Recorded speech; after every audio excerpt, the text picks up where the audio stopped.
pods ya. Nah, pods di sini. Pods. Nah, pods itu mungkin kita flashback sedikit ya. Pods itu the smallest deployable unit yang ada di Kubernetes ya. Jadi ini adalah unit terkecil yang bisa dideploy di Kubernetes. Nah, terus kita masuk ke workload ya. Nah, jadi di workload itu ada beberapa, nanti teman-teman bisa baca.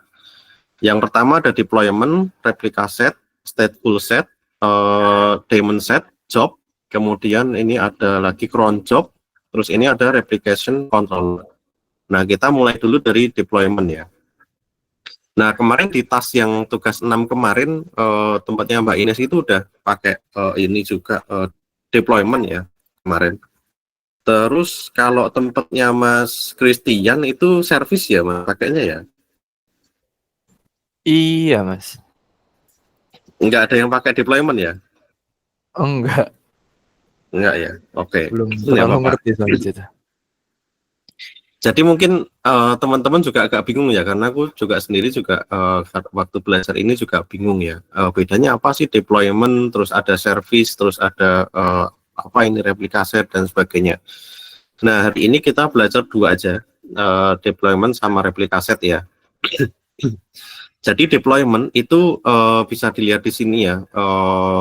Nanti bisa baca-baca juga di dokumentasinya Kubernetes. Jadi deployment itu pada intinya dia adalah satu unit di Kubernetes atau workload ya, yang mana tugasnya adalah untuk seperti namanya deployment. Jadi di deployment itu nanti dia akan bertugas kayak nge-roll out aplikasi atau bahasanya ngerilis ya, rilis aplikasi versi terbaru, terus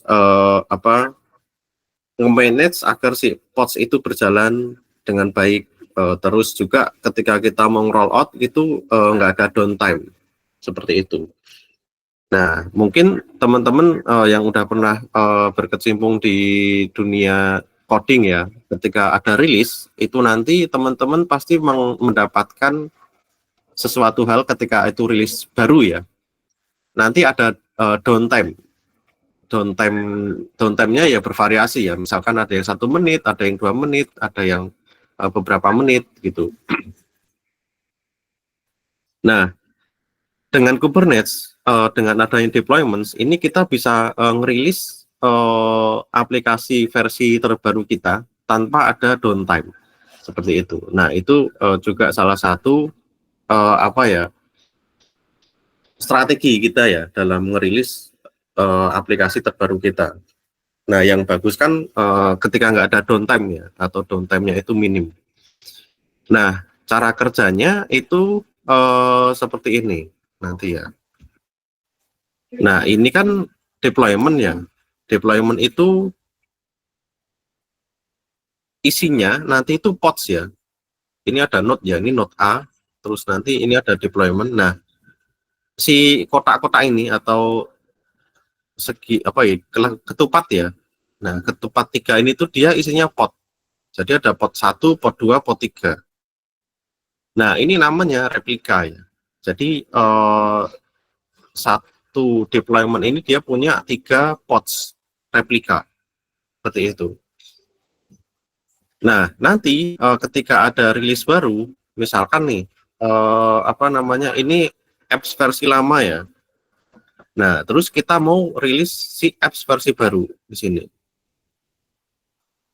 Nah, ini tak bedain, warnanya biru misalkan ya. Nah, ini ada 3 juga ya, 3. Nah, si deployment ini nanti dia nggak akan langsung terminate aplikasi yang lama. Dia nanti metodenya adalah ini masuk ya, ini versi baru masuk. Nah, pasti dia kan ada proses initialization, kemudian startup seperti itu ya, dan itu butuh waktu. Nah, ini tugasnya si deployment agar si aplikasi yang lama ini dia nggak diterminate duluan, tapi nunggu at least salah satu dari aplikasi terbaru kita itu udah running. Nah, baru nanti ketika ini udah running, nanti dia akan diterminate satu-satu. Ini diterminate, dibuang. Terus ini masuk lagi ya, masuk lagi. udah running, ini di terminate ya, dibuang. Terus nanti ini juga sama, yang terakhir juga sama nih. Nah, ini terus dibuang. Seperti itu. Jadi nggak ada downtime. Gitu.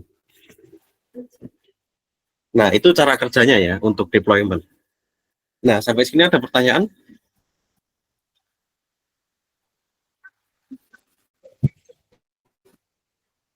Berarti ini berlakunya buat yang itu ya, Mas, yang kayak microservice itu. Kalau di backend microservice, kalau di front end juga berlaku juga.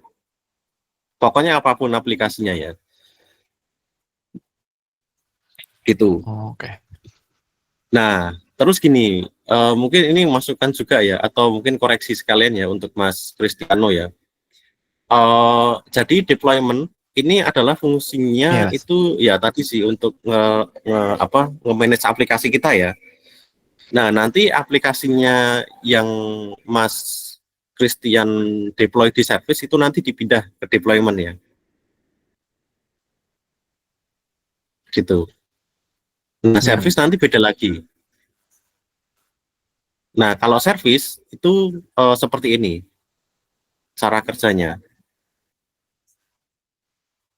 Nah, service itu dia fungsinya adalah untuk gateway atau sebagai penghubung ya antar pod yang ada di dalam node yang dia itu ya bisa dalam satu node, bisa dalam satu cluster ya, beda node seperti itu. Contohnya seperti ini. Ini pod C ya. Pod C dia mau berkomunikasi dengan pod Z ya. Nah, itu nggak bisa. Langsung gitu nggak bisa. Dia butuh yang namanya service dulu. Nah, jadi ada penghubungnya. Jadi nggak bisa langsung karena dia terisolasi ya. Seperti itu. Nah, caranya dia harus pakai service. Nah, nanti si service ini yang akan menghubungkan kemana dia manggil. Contohnya di sini si pod C ini dia bilang ke service ya, ini tolong hubungin ke pod Z dong, gitu. Nah, nanti urusannya si service nanti yang menghubungkan ke pod Z gitu ya. Jadi nggak bisa langsung. Nah, jadi fungsi service itu dia adalah gateway. Seperti itu. Nah, kalau deployment dia fungsinya untuk ngedeploy si aplikasi-aplikasi kita. Seperti itu. Ini yang aplikasi kitanya ya, yang codingannya kita ya. Nanti kalau untuk yang misalkan teman-teman butuh MySQL atau Redis gitu. Nah, itu nanti teman-teman nggak nyimpen di deployment lagi, tapi nyimpen di stateful. Nah, di sini di stateful set ya. Nah, di sini ini contohnya ya. Kalau teman-teman pengen apa namanya, ada dependensi ke kayak MySQL atau mungkin Redis atau Kafka seperti itu. Nah, itu nanti masuknya ke stateful ya, ke stateful set. Gitu. Nah, ini nanti kita bahas di selanjutnya aja. Nah, itu untuk yang deployment tadi ya, deployment sama service. Nah, ini yang deployment. Contohnya ada di sini nanti. Nah, di deployment itu nanti dia bisa ngedefine replikanya. Ini replika ya, replika set ya. Ini dia jalan di 3 pods berarti nanti. Si Nginx ini nanti dia akan dijalanin ke apa namanya, 3 node, bukan 3 node, 3 pods seperti itu. Nah, kemudian hubungannya sama replika set itu apa? Nah, hubungannya kalau replika set dia itu tujuannya adalah menjamin si podsnya itu berjalan sesuai dengan perintah ya. Nah, contohnya tadi kan si deployment dia harus jalan di 3 replika seperti itu ya. Nah, yang memastikan dia jalan di 3 replika itu adalah si replika set gitu. Nah, contohnya ada di sini ya. Nah, nanti di sini ada kain replika set, beda lagi ya. Kalau yang deployment tadi kainnya itu adalah deployment seperti ini. Terus API versionnya juga beda. Ini apps V1.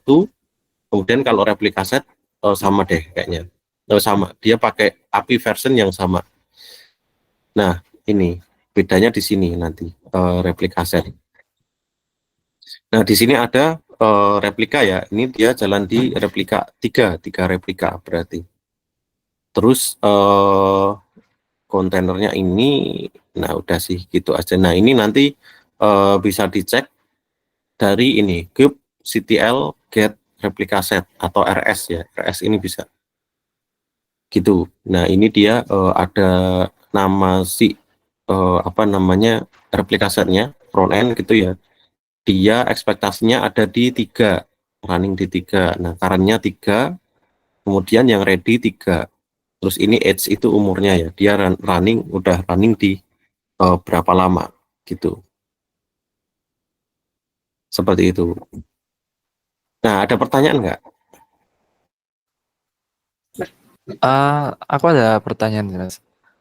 Boleh. Ini replika ini berarti cara kerjanya apa sama kayak load balancer atau beda, Mas? Kayak kalau load balancer kan itu replika bakal dipakai kalau yang salah satu pot atau salah satu node-nya itu berlebihan ininya, berlebihan kerjanya baru ditambahin potnya. Ini apa kayak gitu apa langsung jalan? Ini kayaknya bakal jalan langsung tiga-tiganya gitu, Mas ya? Oke. Pertanyaan yang bagus. Nah, jadi nanti kita akan berbicara tentang yang namanya auto scale ya. Ini kita singgung dulu di auto scaling ya. Kenapa kita belajar tentang ini replika? Jadi untuk yang sekarang replika set itu dia misalkan kita ngedefine 3, ya dia jalan di 3 aja, nggak bisa apa namanya naik lagi gitu ya, atau mungkin turun gitu. Pokoknya ya tetap di 3 terus gitu. Nah, kalau di load balancer itu nanti dia ada ininya ya, atau di auto scaling ya. Kita nanti belajar di auto scaling. Jadi auto scale itu ada 2. Yang pertama horizontal, yang kedua ada vertikal. Nah, kalau horizontal itu nanti dia running di multiple instance ya. Jadi contohnya gini, misalkan si aplikasinya COS ini nih, aplikasi atau backend-nya ya, backend-nya nanti si COS Hub yang teman-teman buat ini dia rame nih. Nah, nanti dia akan misalkan teman-teman menerapkan si horizontal scaling ya. Nah, horizontal scaling ini nanti karena teman-teman udah running di Kubernetes, nah dia akan membuat pod baru atau replika baru gitu. Seperti itu, ada replika baru, misalkan sekarang itu jalannya di satu pod gitu ya.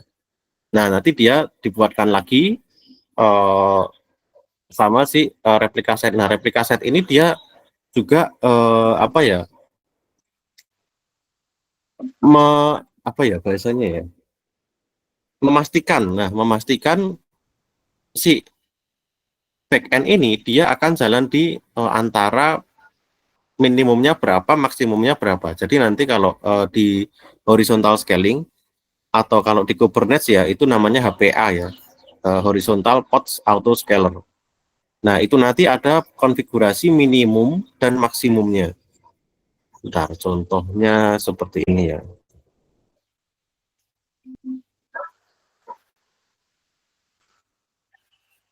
Min max-nya seperti apa? Nah, ini min.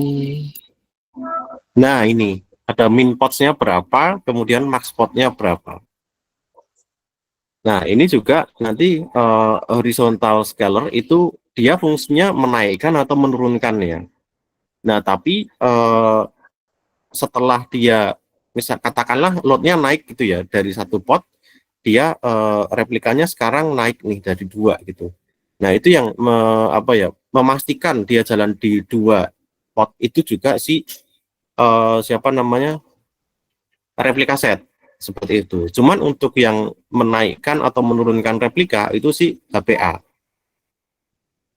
gitu. Cara kerjanya seperti itu, Mas Christian.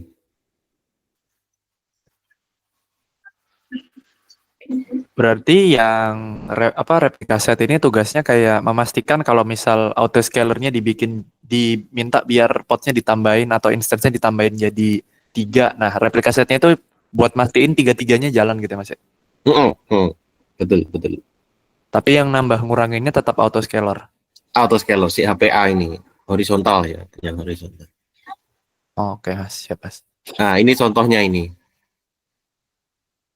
Nah, ini nanti bisa dicoba juga, Mas Christian. Tapi semoga nggak ini ya, nggak ngehang ya Wih. PC-nya ya.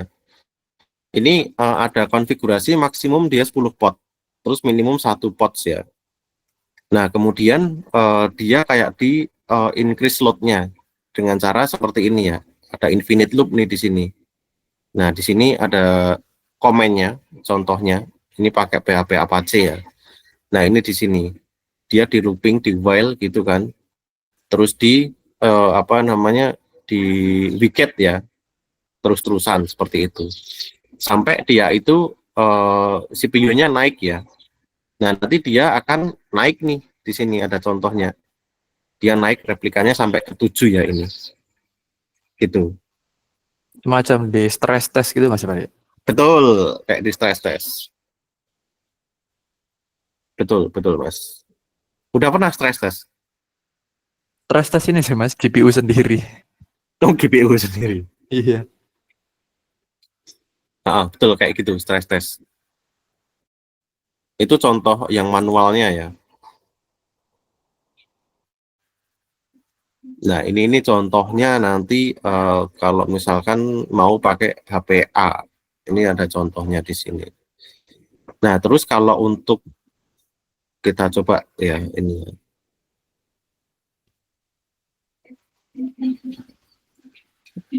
Ini ada horizontalnya nggak di sini? Nggak ada ya horizontal. Oh, nggak ada. Oh, nggak ada. Nggak ada ini stateful-nya. Ini stateful ding. Sorry. Salah. Nggak ada di sini ya. Oh ya, nggak ada. Oke, ada pertanyaan lagi? Cukup sih, Mas. Cukup. Oke, Mbak Ines, ada pertanyaan?